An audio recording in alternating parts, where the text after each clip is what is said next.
নমস্কার, আমি অচিন্ত ফ্রম আরামবাগ। আজকে আপনাদের সাথে এমনই একজন ব্যক্তির সাথে পরিচয় করাতে চলেছি, যিনি বর্তমানে একটা গভর্নমেন্টের খুব ভালো দপ্তরে উনি থাকেন। এবং আজকে আপনাদের সাথে আমি ওনার সাথে কথোপকথনের মাধ্যমে তুলে ধরবো যে উনি আজকে আমাদের সাথে, অর্থাৎ আমাদের এই এডব্লিউপিএল সংস্থার সাথে উনি এসে কতটা স্যাটিসফাইড বা উনি কেনই এলেন, ওনার আসার উদ্দেশ্য কি, এই বিষয়ের উপরে আমরা একটু ওনার সাথে কথা বলে নেব। সো আমি আপনাদের মাঝে বাধা না হয়ে সরাসরি সেরকম একজন ব্যক্তিত্বের মানুষ যিনি আজকে আমাদের মধ্যে উপস্থিত হয়েছেন, আমি তার সাথে আপনাদেরকে পরিচয় করিয়ে দেব। তিনি আর কেউ নন, আমাদের হয়তো অনেকেই চেনেন তাকে, কারণ উনি বর্তমানে বাঁকুড়া ডিস্ট্রিক্ট অফিসের এগ্রিকালচার ডিপার্টমেন্টের খুব ভালো একটা র্যাঙ্কে কর্মরত। তো সেরকম একজন ব্যক্তির সঙ্গে আপনার পরিচয় করে দেবো। সো নমস্কার স্যার। নাম?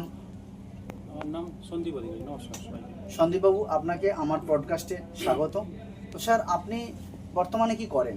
আমি বাঁকুড়া জেলার এগ্রিকালচার ডিপার্টমেন্টে সার্ভিস করি। ওকে। তো স্যার, আপনার এডব্লিউপিএল এ আসার মানে ওয়ে কি, মানে কার মাধ্যমে আপনি এডব্লিউপিএল এ আসলেন? আমি আমার ডাক্তারবাবু অভিজিৎ মিত্র, ওনার মাধ্যমে জেনেছিলাম সর্বপ্রথম। তো আমি ওখানে গিয়ে দেখলাম, তো আমার ভালো লাগলো, সেই জন্য আমি আমি এই সংস্থার সাথে যুক্ত হয়েছি। স্যার, আপনি কতদিন আমাদের সাথে এসেছেন? এই মাস দিক 2 মাস হবে। হ্যাঁ। আচ্ছা, আপনি কি কোনো রকম মানে নিজে কোনো হেলথ ইস্যু নিয়ে মানে প্রোডাক্ট ব্যবহার করার জন্য এসেছিলেন, নাকি কাজটা যে দেখে শুনে আপনি শুরু করলেন? না, সবার প্রথমে আমার হেলথ ইস্যু ছিল, একটা ছোটোখাটো হেলথ ইস্যু ছিল, সেটার জন্য এসেছিলাম। তো ডাক্তারবাবুর থ্রু দিয়ে এসেছিলাম। তো এখানে দেখলাম মোটামুটি ভালোই রেজাল্ট পেয়েছি, স্যাটিসফ্যাক্টরি লেভেলে। তো তারপর মোটামুটি এই প্ল্যাটফর্মটা দেখলাম, প্ল্যাটফর্মটার সাথে পরিচিত হলাম। এবং এবং এখন তো যেটা ভাবছি যে এই প্ল্যাটফর্মে এসে নিজেকে আমি গর্বিত মনে করছি। Thank you sir. বাট একটা কথা স্যার জানতে চাইবো আমি, আপনার স্যার এখন এই মুহূর্তে এজ কত আছে? 45। 45। আপনি এডব্লিউপিএল এ আমাদের সাথে এসেছেন গত 2 মাস হবে, তাই তো? অ্যাকচুয়ালি স্যার, এডব্লিউপিএল এ আপনি আসলেন কেন? এডব্লিউপিএল এর মধ্যে আপনি কি দেখলেন, বা এরকম একটা র্যাঙ্কে আপনি রয়েছেন, এরকম একটা পোস্টে আপনি আছেন, তো তারপরেও আপনার কেন মনে হলো যে ডাইরেক্ট সেলিং করা উচিত বা এডব্লিউপিএল করা উচিত? আপনি এডব্লিউপিএল এর মধ্যে কি দেখলেন, কি দেখে আপনার ভালো লাগলো? এখানে দেখুন, মূলত আমি দুটো কারণ দুদিক থেকে দেখেছি। 1 নম্বর, এটার মাধ্যমে আমি নিজেকে একটা হেলদি লাইফ দিতে পারবো। সর্বোপরি একটা healthy and disease free life আমার জন্য, আমার ফ্যামিলির জন্য, এবং সর্বোপরি আমার সমাজের জন্য। এটা গেল একটা সাইড। আর 2 নম্বর সাইড, এর মাধ্যমে আমি যেটা পারবো, আমাদের এই সংস্থার সাথে যারা যারা যুক্ত আছে, একটা স্যাটিসফ্যাক্টরি এবং অ্যাডিকুয়েট লেভেলের ইনকাম জেনারেশন। সেটাও আমার শুধু নিজের জন্য নয়, আমার নিজের জন্য প্লাস আমার টিমে বা আমি যাদের সাথে যুক্ত, আপলাইন ডাউনলাইন, সবার সাথে একটা সমন্বয় হবে। এই ইনকাম জেনারেশন শুধু আমার হবে না, এই সংস্থার সাথে যারা যারা যুক্ত থাকবে তাদেরকেও একটা তার একটা ভালো একটা সুযোগ পাবে যে ওই স্যাটিসফ্যাক্টরি লেভেলে অফ ইনকামে ওই স্টেজে পৌঁছবে। এবং এটা সর্বোপরি আমার ভালো লেগেছে।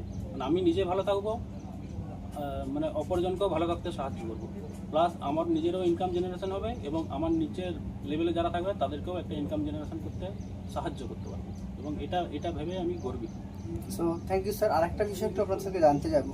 তো স্যার, আপনি তো বর্তমানে এগ্রিকালচার একটা খুব ভালো ডিপার্টমেন্টে আছেন, ডিস্ট্রিক্ট লেভেলে আপনি একটা জব করছেন, ডেফিনেটলি খুব ভালো পজিশন। কারণ আজকের ইয়াং ইউথের কাছে বা ম্যাক্সিমাম আমাদের ভারতবাসীর কাছে একটা ভালো সরকারি চাকরি, এবং তাও একটা ডিস্ট্রিক্ট লেভেলের এরকম একটা র্যাঙ্কের চাকরি, যেটা সকলের স্বপ্ন থাকে।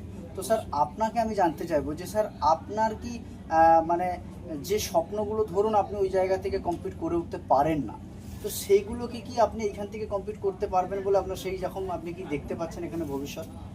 হ্যাঁ, আপনি যেটা বললেন এটা আমি কনফিডেন্স যে হয়তো আপনি যেটা বললেন বর্তমান যেটা আমি কাজ করছি, সার্ভিস করছি, সেই লেভেলে আমি হয়তো ঠিকঠাক একটা জায়গায়, একটা ভদ্রস্থ জায়গায় নিজেকে রাখতে পারবো, বা আমি আমার ফ্যামিলিকে নিয়ে যেতে পারবো।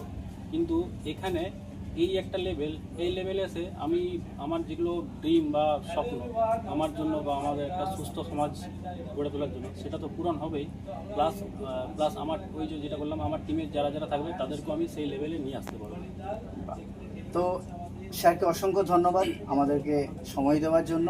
এবং আমি স্যারকে বলবো, স্যার লাস্ট আর একটা কোশ্চেন আপনাকে বলবো যে স্যার আপনি সমাজের জন্য বা ইয়াং ইউথদের জন্য আপনি লাস্ট কি বার্তা দিতে চান? আমি এটাই বলবো, দেখুন এতদিন ধরে আমরা যেটা ভাবছিলাম, মানে বর্তমানে যেটা হয় আর কি, আমি আমার ফ্যামিলি এবং শহরের কালচারে এটা ভালো করে বুঝতে পারবে। তার কারণ যারা শহরে যারা বাস করে তারা সবার আগে নিজেরটা ভাবে, তারপরে নিজের ফ্যামিলিটা ভাবে। পাড়ার কী হলো বা পাশের বাড়ির লোকের কী হলো তাদের অত ভাবার সময় নেই, ওই সময়টুকু নেই। ঠিক ওই জায়গায় দাঁড়িয়ে এই প্ল্যাটফর্ম আমাকে যেটা দিয়েছে পুরো একটা ব্যতিক্রম। আমি আমার জন্য ভাববো, আমার বাড়ির জন্য ভাববো এবং একটা সুস্থ সমাজের জন্য ভাবতে পারবো। এবং সর্বোপরি আমি এটা বলবো যে একটা সুস্থ সমাজ গড়ে তোলার জন্য মানে আমার একটা দায়বদ্ধতা আছে আমার জন্য। সবাই আমরা সমাজের প্রতি একটা দায়বদ্ধতা আছে, এই দায়বদ্ধতাটা আমরা কেউ এড়িয়ে যেতে পারি না আজকের যুগে। হয়তো কর্মব্যস্ততার মাধ্যমে আমরা সেটাকে মানে লুকিয়ে রাখি বা চেপে রাখার চেষ্টা করি, কিন্তু একটু ভেবে দেখবেন যে আমাদের এই যে সুস্থ সমাজ, এই সমাজটা গড়ে তোলার জন্য আমার ভূমিকা এবং আমার আশেপাশে যারা আছে প্রত্যেকের ভূমিকা অনস্বীকার্য এবং কেউ এটা অবহেলা করতে পারবেন না, কেউ নেগলেক্ট করতে পারবেন না।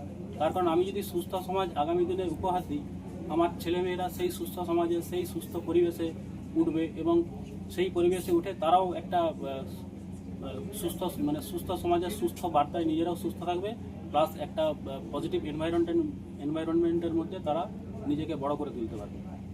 সেফটি, ওয়েলদি লাইফ একটা পাবে। আর স্যার আপনি এসওএস অর্থাৎ সিক্রেট অফ সাকসেস, এই যে আমাদের ট্রেনিং চলছে উত্তরাখণ্ডে, সো এই ট্রেনিংয়ে আসার আগের আপনার চিন্তাভাবনা বা মন মানসিকতা কী ছিল? আর আজকে আপনি 3 দিন ট্রেনিং কমপ্লিট করার পর আজকে 4 দিনের ট্রেনিংয়েতে আপনার কি চিন্তাভাবনার পরিবর্তন কতটা হয়েছে বা কী মনে হয়েছে এখানে? দেখুন এখানে তো 2 মাস হলো আমি সংস্থার সাথে যুক্ত আছি। তো যুক্ত হওয়ার সাথে বুঝেছিলাম যে এটা একটা ভালো প্ল্যাটফর্ম। তো এখানে এসে যেটা দেখলাম, মানে এই আমার কেন প্রত্যেকটা মানুষের সাকসেসের পেছনে যেটা রহস্য আছে, সাকসেস সবাই হতে চায়, কিন্তু কেউ পারে না বা সঠিক ওয়ে পাই না, সঠিক রাস্তা পাই না। এবং এখানে এসে আমি এই সঠিক রাস্তাটাই পেলাম, যে কোন রাস্তাতে গেলে কিভাবে সিস্টেমেটিক এগোলে আমি খুব দ্রুত সাকসেসে পৌঁছাতে পারবো বা আমি রিচ করতে পারবো এবং আমার টিমকেও মানে সেই সাকসেসের যেটা টেস্ট সাব দিতে পারবো। Thank you. আমি দর্শকদের জন্য যেটা বলবো যে স্যার আপনার নাম এবং কোথা থেকে এসেছেন আর একবার আপনার ফোন নাম্বারটা যদি একটু আমাদেরকে জানান। আমার নাম সন্দীপ অধিকারী, আমার বাড়ি বিষ্ণুপুর, বাঁকুড়া ডিস্ট্রিক্ট। আমার phone number 9332052362। So thank you sir, খুব ভালো লাগলো কথা বলে। Thank you. নমস্কার সবাই, নমস্কার।